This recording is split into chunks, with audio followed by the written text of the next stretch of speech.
What I have for you today that is presented on your screen is a alleged photograph that was taken in 1942 or 43, and this specifically is the Vril craft created by Nazi Germany.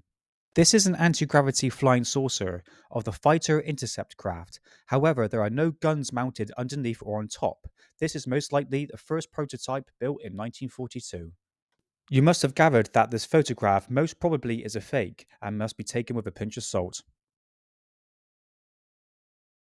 More details can be observed, such as the landscape in the background and the car casually parked behind the saucer, and of course the black-out silhouette of a gentleman reaching up and touching the craft. Where is the original photo? One reason is that the unification of Germany back in 1990 supposedly had World War II Nazi documents that were made public, plus a bunch of photographs and blueprints of anti-gravity flying saucers. Another possible explanation is that two Austrians responsible for the creation of Maria Orsic, the Vril Society, and most importantly, the esoteric side of this conspiracy, which is the Haunebu and Vril flying saucers myth back in 1991, and these two Austrians were called Norbert Jürgen Rathofer and Ralph Ettel. They also co-written two documentaries about Nazi flying saucers back in the early 90s. One of these documentaries was called UFO's Secret of World War II German Flying Saucers in 1992 and UFO's Secret of the Third Reich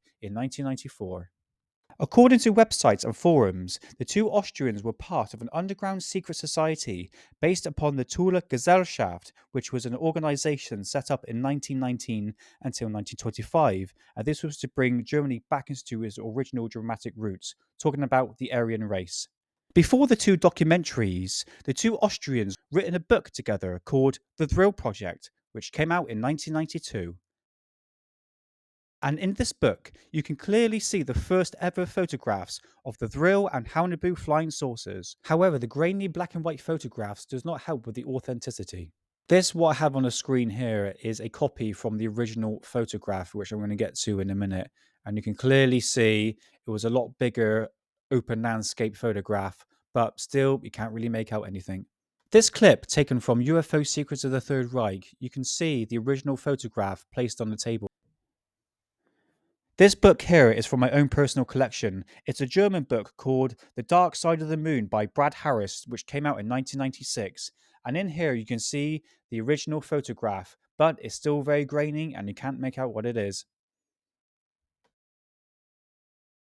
I'm going to show you the two photos spliced into one.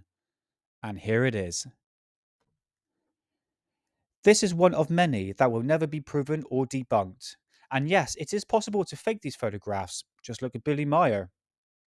Bear in mind, this came out 45 years after the Second World War had ended. Who has these original photographs and blueprints?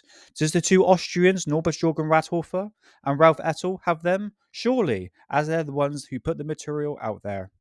So many questions, hardly no answers. The search will continue.